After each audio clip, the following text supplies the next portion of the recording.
everyone. Welcome back to the Above the Sides podcast.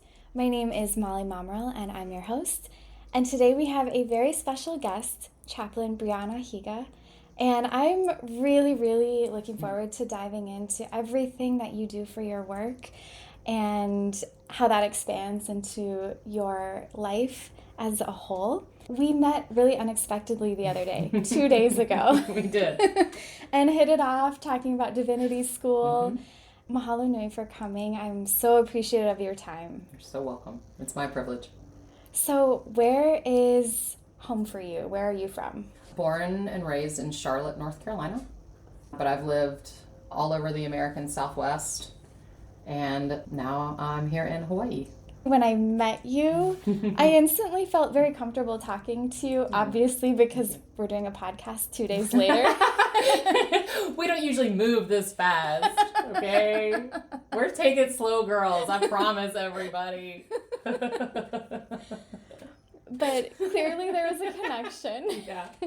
And some shared interests and alignment. And I would really love to hear about your work as a chaplain, how it brings you joy. It seems very connected to your purpose. Can you describe what a chaplain does? Oh, with so much joy. So a lot of people think that a chaplain is the same thing as a pastor or a minister. And I would say that there are a couple of important distinctions. Well, first, what do they have in common? We went to seminary and we are trained, right? The difference. I do not work in a church environment. Chaplains are spiritual and religious caregivers who work outside of church spaces. Okay. So you'll find us, a Navy chaplain, an Army chaplain, people who are in the field serving people who are in the service. Or a hospital chaplain is probably where most people are familiar with us. Anytime you go to a hospital and you're going through a trying time, you'll be offered a chaplain. Here's another important distinction. We are, by definition, an interfaith spiritual caregiver. So a pastor, for example, I used to work in the United Methodist Church. A United Methodist pastor, you're going to go to that church and you're going to hear Methodist doctrine with their spin and with their interpretation and perspective, but that's what you can expect. So you meet the pastor kind of where they're at. But a chaplain, when they meet someone in whatever field or location they're in, we meet the person where they're at. So my views, my theology is almost irrelevant when I'm supporting someone in the hospital. What matters to me is what they believe and how I can support them there. So it's important that I have some education in the major world traditions because I need to know where to start if I'm going to support someone who is Jewish, who is Muslim, who is Buddhist. And at the same time, the universal idea that every person is different means it can be really helpful to go in without any presuppositions. And so we meet people where they're at. We learn through gentle questions what they believe, and then we start to acquire the language and the philosophy that they work with. And that will become the language and philosophy that I use when I work with them, if that makes sense. Yes. Even if it's a theology one might consider toxic, you do not take down someone else's theology, especially in a crisis. Mm-hmm. They need that. They may choose to take it down, and you can be there to catch them when they fall, but it is never your job to change anyone else's beliefs, ever, if you are a chaplain. They can ask you, you can choose to respond, but you're there for them, not what you think they need. You understand the difference? Yeah. That feels like a very strong practice in observation and also just being present. Oh, you said it, sister. So that's another big difference. Pastors are known for talking a lot. Like, I'm in this interview, so you're going to hear me talk a lot. But a good chaplain says little. We let a silence ride because the person you're caregiving for, spiritually caregiving for, the patient or the family, they will talk at some point. and you want to make sure there's plenty of space because it's about them. Wow. Yeah. How did you get into this type of work? I was in seminary, divinity school, and I loved divinity school, but there didn't seem to be lots of room for interfaith work. Everyone seemed pretty entrenched in Christianity and very proud of being ecumenical, meaning the different branches of Christianity reaching out to each other and having fellowship was considered very progressive, very forward thinking. But there was not much talk of interfaith connection. Some of the Christian beliefs that a lot of people consider as core to the faith can prohibit total respect for another person's way to God. And so there wasn't a lot of interfaith work. And I personally believe that there's more than one way home. The God that I personally believe in, that no one else needs to believe in, but the God I believe in is most merciful and meets us wherever we're at to get us home. And if that means not using Christian terms, Christian narratives, then so be it. We're all going to go home. And so when I considered being a pastor, I didn't feel like quite the fit. And then I decided to do a credit of CPE, which stands for Clinical Pastoral Education, which is chaplain training. And immediately I knew I was home, because you have to be able to respect other people's faith traditions, or else you're not good at your job. Mm-hmm. It's a requirement. It's a prerequisite. And I was there. I was like, check, I did that. I've got that box. I can do that one. And then the CPE training is all about self-awareness. Because like you said, just being present is the gift of a chaplain. If you haven't done your interpersonal work, it is really hard to be present in some of these rooms. We've all had difficult things happen in our lives. Some of us have had profound loss. Some of us have had profound trauma. If you haven't done that processing, it is impossible to be present for someone else's trauma and loss. I would say 90% of clinical pastoral education is in knowing thyself, getting to know your blind spots, having compassion for them, and processing them. And a lot of pastors don't do that work. So I love all of my pastor siblings. I am so grateful to the chaplaincy program for taking us through self-awareness work. We don't want to cause more harm. And a lot of harm in religious institutions come from the pastor or the priest's own trauma being played out on the congregation, as well-meaning as they are. Mm-hmm. I think you're touching on something within your work. It's like this sense of shared humanity. When you're supporting families or individuals in crisis, whether it's in the hospital setting or in other settings, mm-hmm. where they need spiritual guidance and support, what it really comes down to is, in those moments, you are there with them. That's it. And comforting them in whatever way feels most needed by that person's heart, their soul, their being. And we all are born and we all die. Yeah. And we do. Your work, I think, is so critical to helping people, especially at end of life, transition into that coming home phase. That's right.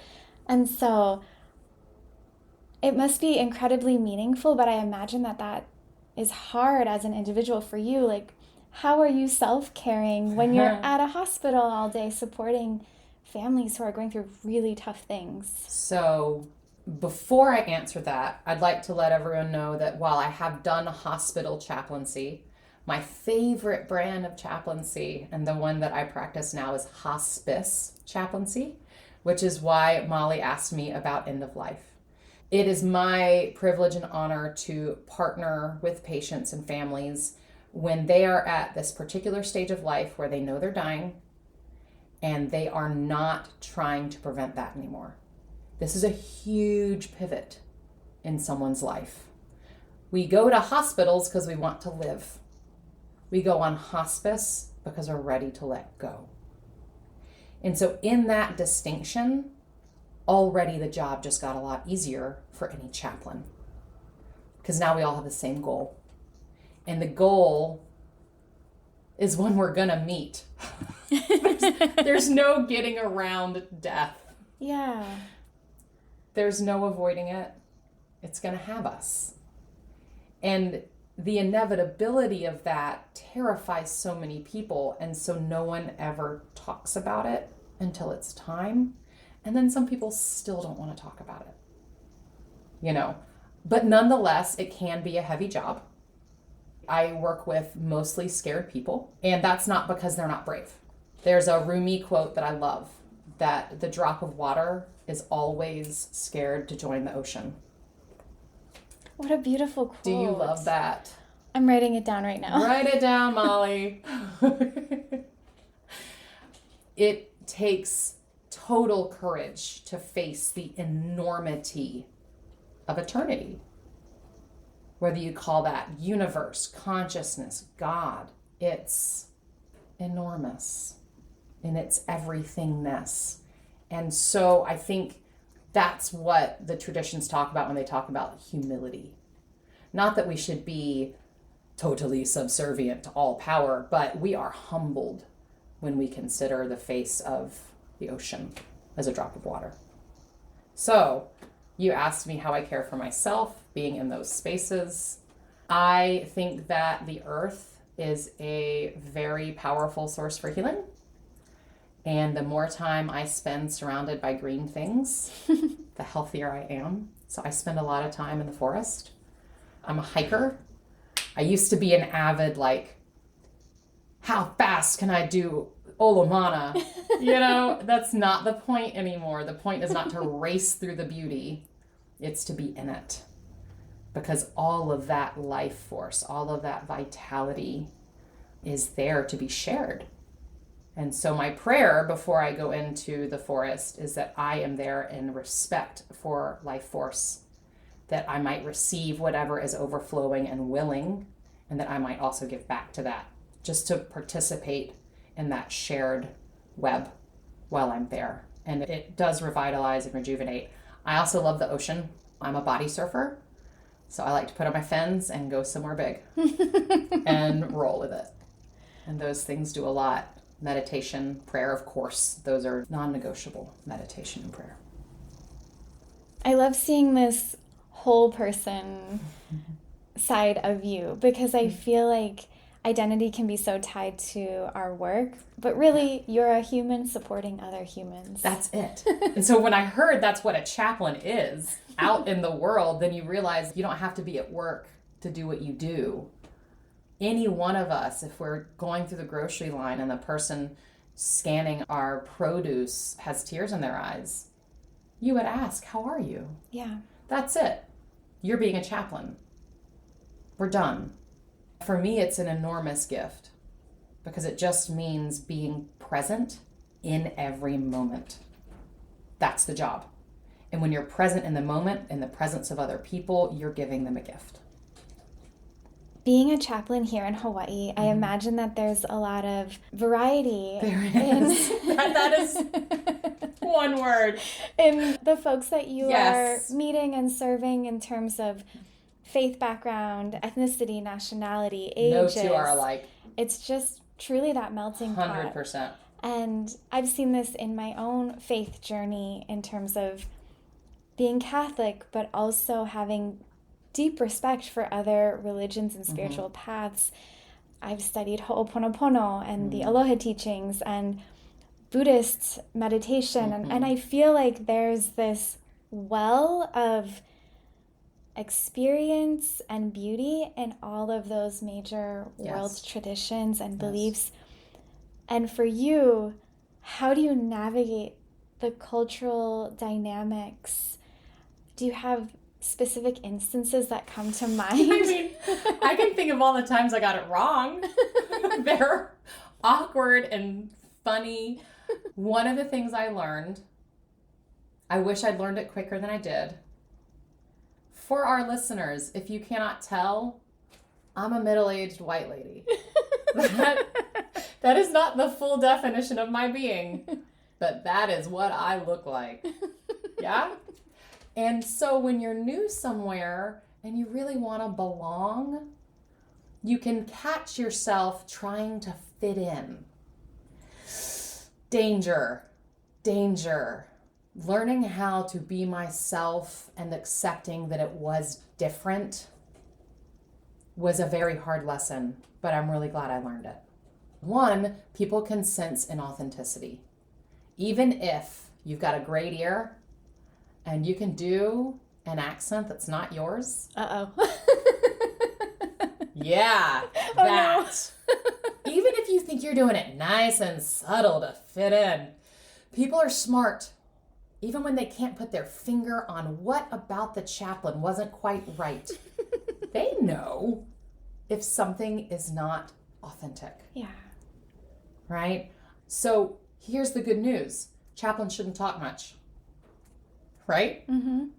So that alone cuts down on where the ego might step in and say, ooh, let me take control. Let me tell a story that will be charming and will get me liked. No. You're talking too much. The other good news, meeting people in crisis takes down barriers almost immediately. I'm the one willing to hold their mom's hand when she's scared. There we go. That's a shared humanity. I will be there within 8 minutes of that phone call, and I promise your mom will be less scared soon. That's a connection. Yeah. You know, I have been a caregiver. I was a caregiver for my mother-in-law for 8 years. So when I walk into a home and I see a caregiver, we may look different, we may sound different, we may have different backgrounds, but I know she didn't sleep much last night. And I know what it's like to check in on someone and hope that they're still alive. I know how to compliment the cooking because I know how hard it was to get up and cook that day. It smells so good in your house. How do you keep it so clean? Praise them for their efforts. That's universal. Every caregiver wants to be seen for all of their hard work that you can never understand unless you've been a caregiver.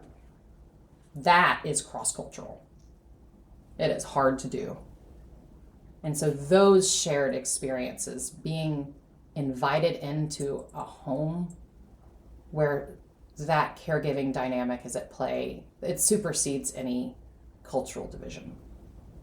I think it really does take a special person to be able to handle those very emotional moments and the fear that might be in those spaces, especially in hospice work or in hospital work. How did you find that within yourself to sit in comfort in those spaces? Because I think that's a very unique skill that probably a very small percentage of the human population has the capacity for. Well, you know, first I want to correct just a small way. Yeah. We don't always bring comfort. Sometimes it's good to witness someone get really upset. Sometimes that is the most healing thing they need, is to lose their mind because they've never done that before. Maybe because the mom who's dying right now wouldn't let them. But this, the loss and the fear of the loss can be such a gift because it becomes a valve for built up pressure that's been there a long time. And so what I get to be is there, still loving them after they have lost it, because they are sure that the world will abandon them once they've screamed rage, once they have sobbed incoherently. And I get to be a part of them learning that that's not true. Mm-hmm. You know, it's healthy. So comfort, yes. More than that, I would just say witness. We're the only member of the team that has no agenda. I can't prescribe pain pills, so I can't take pain away. I am able, but am not allowed to give personal or bodily care professionally. I'm the only one who can't fix it. Anything. And that's a holy position, because that means that maybe what you just need is someone to sit with you while you're miserable. The goal is, of course, to never become the emotional center of attention. Ever, ever, ever. You have really forgotten yourself, and we all make mistakes if that happens. But I do enjoy crying with when it's right. The shortest line in Scripture is Jesus wept with Martha when Lazarus died. Yeah? So having someone hold your hand and weep with you when you're sad, that's sacred ground. That's take your sandals off. And we all deserve that. That's a human right. We shouldn't have to cry alone. You've really seen the full spectrum of human emotion. Yeah. Yeah. I really have. And what a unique opportunity to see people who, when they have chosen hospice, and they're navigating what it means to go home and pass away into that next transition. What are people saying or feeling? Oh my gosh, I hear it all. Even for people who aren't Catholic, I've become confessor. Because one of the things I tell them on the first time we meet is, I promise to like you. I promise. It's easy. I'm just going to like you.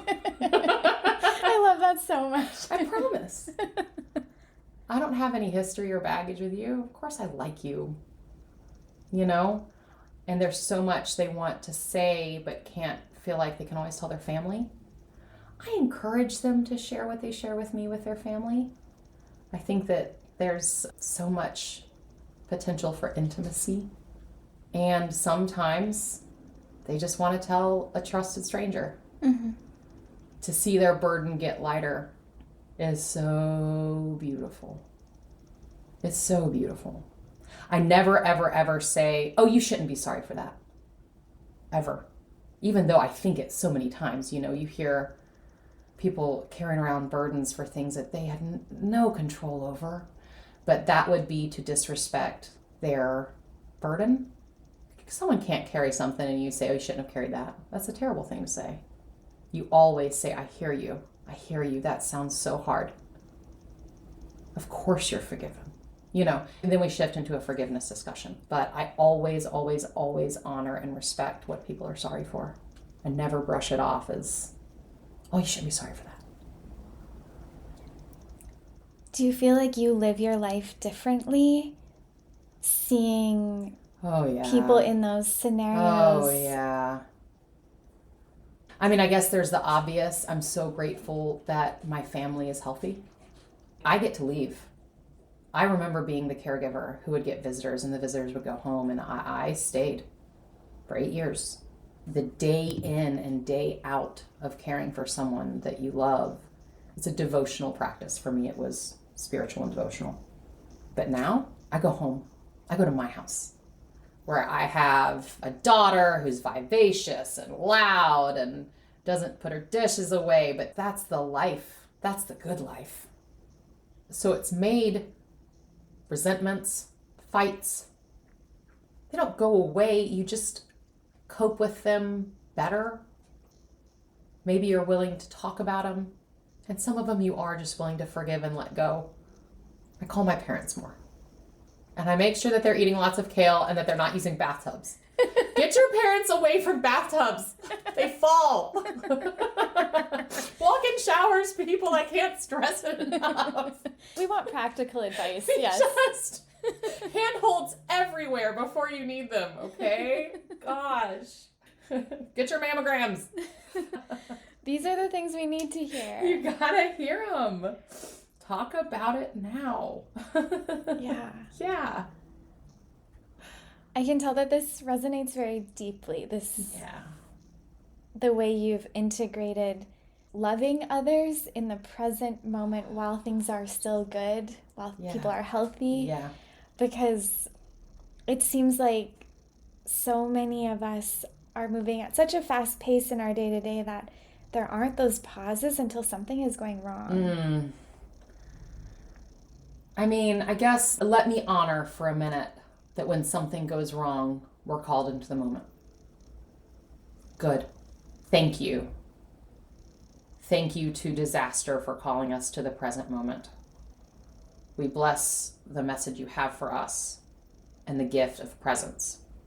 Now, does it usually take disaster to do that? Yes. I would remind everyone that because this life, this one, is finite, to spend more of it aware of the present moment. Your life will get longer. I've never heard someone say, I just really regret the amount of time I spent with my kids. I wish I had worked more. Should have pulled some 80-hour weeks more Should have often. pulled more 80-hour weeks. I feel so empty. You know? And being present, I mean, you know, of course it can mean giving your kid a bath. Of course it can mean feeding an elderly parent or aunt, but it can also mean just stopping and taking a breath. And I think people are afraid to do that because if they do that, they might realize that they're miserable. And then they might have to fix something. Yeah. But I encourage you to be brave and acknowledge the misery and then have the courage to fix it. This is your one sweet, precious life. That Mary Oliver quote.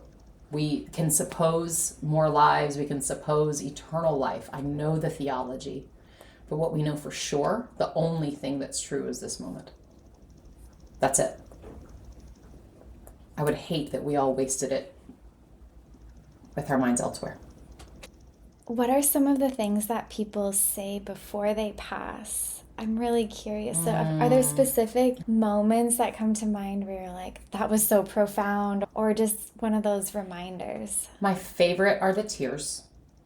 I'm thinking of Romans 8 when it says the Spirit steps in with groans, because it's the tears and the other noises some people make that are so powerful because there aren't always words.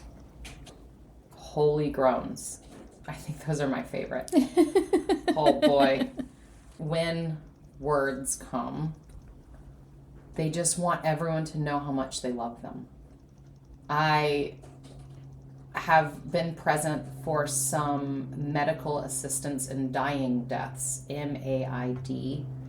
And for our listeners who don't know, in 13 states of this country, if you have a terminal diagnosis, you can choose, work with a team of doctors, and be prescribed life-ending medication. And then you can choose to take that medication on the day, time, place, who's around. Get yourself a death doula, highly recommended. And I've been present for 2 of those deaths. And the last words are always about love. And that's always, I will say, that is the thing that always comes up at the end, whether it's groans, tears, or words. Love. We say it's all that matters. We say it's all there is. But I'm telling you, I've been there at the end. It's all that matters. And it's all that is. I'm sure of it. There's so much beauty in what you're saying. I don't always know what to ask. Good. Sometimes silence. Let's talk about silence. Oh, I love silence. It's so good. She yells. Tell me more. Yeah. Yeah, I want to hear about the silence and that practice that you have to lean into in those moments. Man, our mouth and our brain are just so in fix-it mode all the time. And it is what it is. You just need to know that that's what they are. You can't hate something for being what it is. Brain wants to fix. Know that about brain. Mouth likes to follow suit. Know that about mouth, right? But as a chaplain, you don't fix anything. That's an agenda. We don't come with those. So that silence becomes necessary not only to meet the patient where they're at or the family member, but that's how you know what to say when the time comes, because that's where God meets you. There's that scene in Elijah when he goes up the mountain to meet God, and God does not come in the rumbling, and God does not come in the wind, and then there was silence. And then there's an avatar. An avatar, by the way, is a self-proclaimed incarnation of God. Her name's Mother Mira. She is an embodiment of the divine feminine. She's an Indian woman. She lives in Germany. And it's said that when you're around her, and I found this to be the case when I was in her presence, that your mind goes completely blank, like a slate. And she says, you can get words from anyone. I can give you silence. And if you've ever had a frenzied mind or had any struggle with mental health, which I think we all have, the gift of a peaceful mind, no chatter, no criticism, no white noise reinforcing all your own distortions. Silence. Now, cultivating that on one's own sounds impossible. It sounds like someone just said, go hike K2. You know, like, why even bother? I can't even train for that. I really, really, really encourage people to start the training journey of silencing our minds. We cannot feel God's presence if our minds are always chattering. It can be done, and here's an encouraging word on this. I believe that God, divinity, universe, consciousness, whatever that is, call it whatever you want. Whatever that is, wants this for us, so there will be support. What might have looked like K2 ends up being Diamond Head, okay?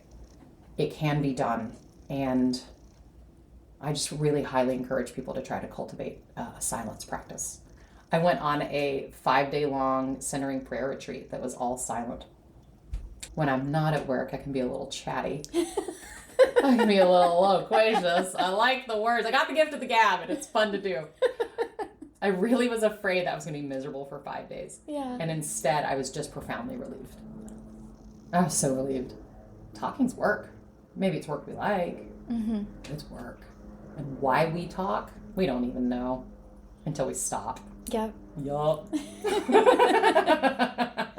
This is really vibing with me right now because in October I did also a 5-day silent meditation retreat through the UCLA Mindfulness Center. It was in Big Bear, California, and the first day was hard, renouncing my phone. Yeah. But I also really wanted this time to just kind of try it because it just felt like I was a cup that was just overflowing and there was no more space to add more water to me. Yeah. And by the end of the 5 days, I felt like my cup was empty in the best way. Whoa. Space. I could breathe. I could unpack everything that I had been... It was like everything was like bubbling to the surface and I couldn't inhale anymore. Yes. And I could finally just like empty the cup and be just the vessel that I am instead of holding so much. Mm-hmm. So it's funny you also did a 5-day centering prayer practice because I think these types of going inward are central to so many of the major world religions and belief practices. Yes. And even if you don't have a spiritual practice, going into nature and just like camping. 100%. That is a silence practice. 100%. And then I also think about things like fasting and just going into your body in a different way. Because it's very clear to me that you have studied all types of belief systems and you have this immense respect for people all over the world who believe different things than you. Yeah, great. Sounds fantastic. I want to know them. Yeah. And after traveling, I've traveled quite a bit.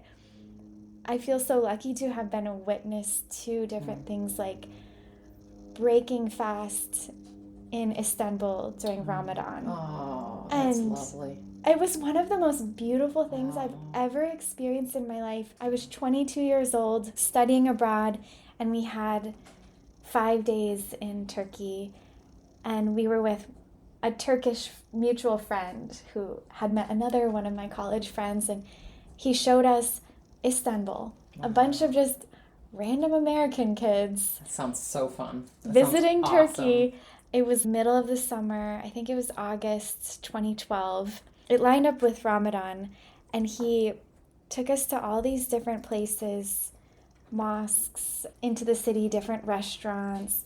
After dark, we broke fast with him, and he didn't drink water all day. And he was, I mean, this is normal for folks who are Muslim every year.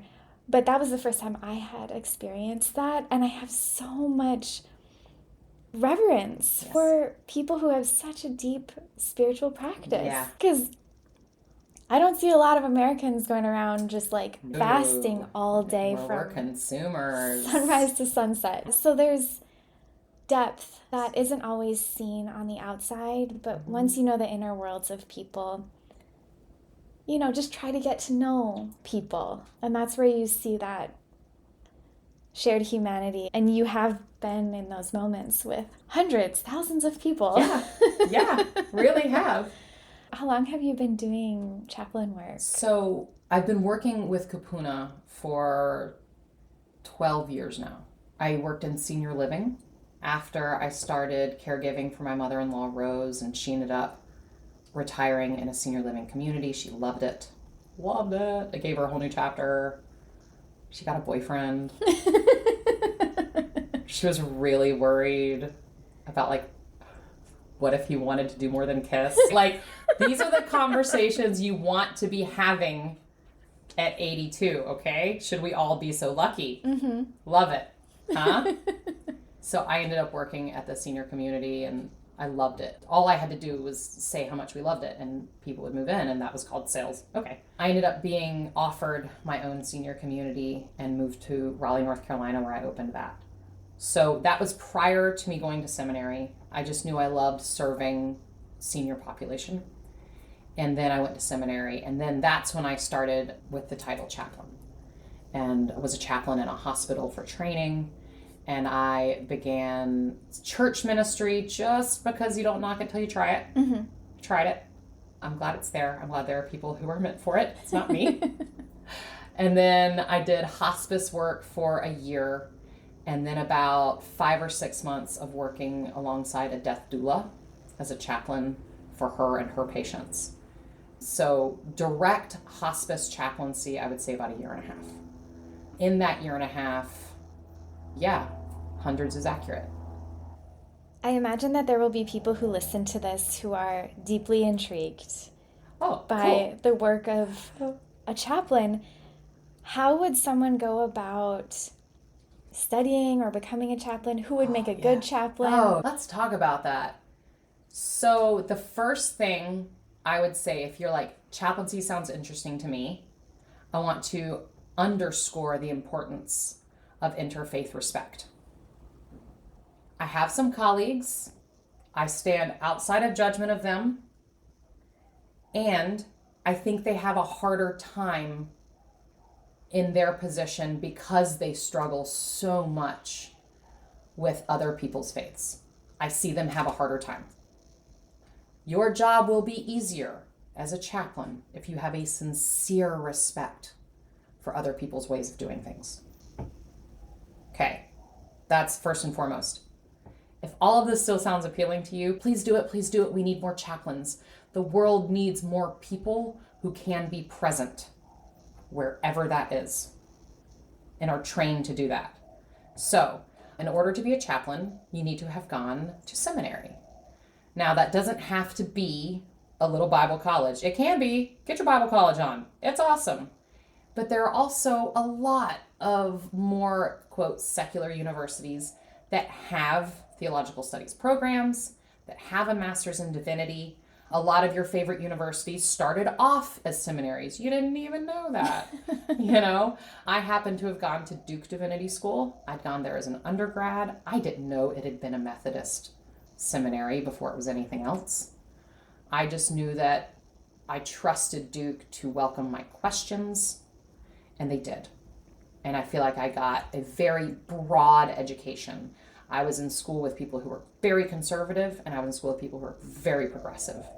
And to be a chaplain, you need to know and respect both. I'm going to say that again. For those of you who consider yourselves open-minded and progressive, hi, you're my people, hi. Can you meet and respect a very conservative person and not wish they were different? Can you see that to wish they were different is the same error that they might make with us? Okay, this is what I mean by open-minded and open-hearted.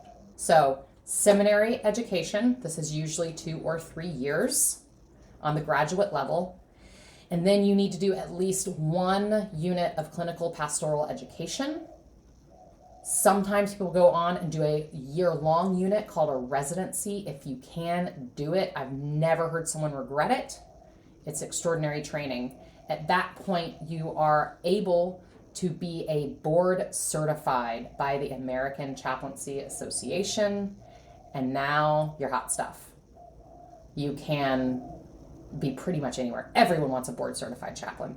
Some people then go on to become what's called educators, and that's like getting your PhD in chaplaincy. It's extraordinary. You can work at a teaching hospital, and you're the one who teaches chaplains how to be chaplains.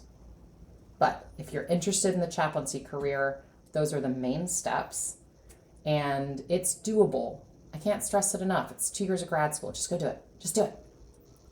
It's God, for God's sakes. I think it's worth your time. I love this so much, Bri. There are so many things I want to talk about with you. I'm thinking about like Amma, the hugging saint. And I love Amma, the hugging saint. Have you ever been in the same room as her? I want to be. Okay, me too. The only one I've traveled to see is Mother Mira. Highly recommended. Okay, taking notes. Yeah. In your experience, it sounds like you've read a lot of things, seen a lot of things. What are some of your favorite books, resources, movies? You can also provide me a list later, too. No, I love books.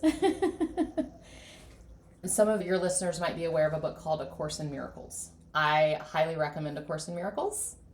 Some consider it esoteric. For other people, it's like, standard everyday Course in Miracles. The premise of it being there were 2, I want to say UC Berkeley professors. I'm so sorry if I'm getting their institution wrong. And they were sitting around one night saying, we have the nation's very best and brightest. It was Princeton. Darn it, it was Princeton. Anyway, we have the nation's very best and brightest, but we don't feel like we're really teaching them what they need to know. What do they actually need to know? And the female of the group all of a sudden heard a voice say, well, good question. This is Jesus. Get a pen. And for the next 2 years, she channeled A Course in Miracles. Wow. So take it or leave it. It is all about redefining what we see, and we're encouraged to no longer insist on knowing what that is. Because when we stop being certain of reality, the Holy Spirit can actually break in and do something, and you'll perceive it. So first answer, Course in Miracles. Second answer, the partner companion to that called A Course in Love. A Course in Miracles is a mental retraining, and A Course in Love is a heart opening. They are long books. They shift your consciousness just by your reading their words or listening to them. If you're into something a little less esoteric, I believe that the Enneagram is a helpful resource for self-awareness and growth. Richard Rohr writes several great books on the Enneagram. I love Richard Rohr. Of course I love Richard Rohr. Richard Rohr is amazing. That's why. Because the universal Christ is real. But I like the one by, Ian Cronwell. Anyway, it's called The Road Back to You. It's simple, it's accessible, but it's still sophisticated. And they do a great job of showing you what personality and ego is and how it can be your ally, and you just need to get to know it in order to work with it. So that's my favorite self-awareness tool. The other day you did mention the one with Reverend Desmond Tutu. Oh, I love that book. Yes. The Pursuit of Joy? I think so. Isn't it? Let me Google it. Google it, sis. It's co-written by Archbishop Desmond Tutu and His Holiness the Dalai Lama. And these 2 men from what some people would call disparate traditions, not to be mixed, of course, are dear, dear, dear friends. And they talk about joy and the practices that cultivate joy from their traditions. And they have such love and respect for one another. If you can listen to the audiobook, I highly recommend it. They aren't the ones who read it, but people who work closely for those men read it. And so you hear the accent of their time and place, which is just lovely. The Book of Joy. Yes. There it is. Very simple. Highly recommended. We love. And then maybe my last answer would be a book called Mother of the Unseen World. And this is a biography of the avatar Mother Mira. Beautiful. There you go. Is there anything else you would like to share about joy or love or silence before we wrap up? I guess I just want to real quick give a message that gives me hope that the unknown is always trying to break in to what we know. And when the unknown becomes known, what we thought existed changes. So it could be very much the case that something we currently perceive as horrific or tragic or terrifying need only more revelation in order to be seen in its fullness. I want to caution people against being really, really scared right now. I know how it looks. I'm watching too. It looks bad, but that's because we can't see. And so relax your mind, relax your heart, stop being so certain, and soften. Softening is not what we're supposed to do when we're scared, but I promise you, it will be our salvation. Let your perceptions change. It's going to be okay. Chaplain Bri, I am so grateful to you for talking story with me today. I'm really, really happy that we met the other day. Me too. And that it's just been a series of yeses back and forth. It has been. It really has been. And now we're going to go enjoy some Thai food and debrief. Let's do it. I can't wait. Mahalo, everyone, for tuning in. I hope that you found this very compelling, and we will catch you on the next episode. Aloha.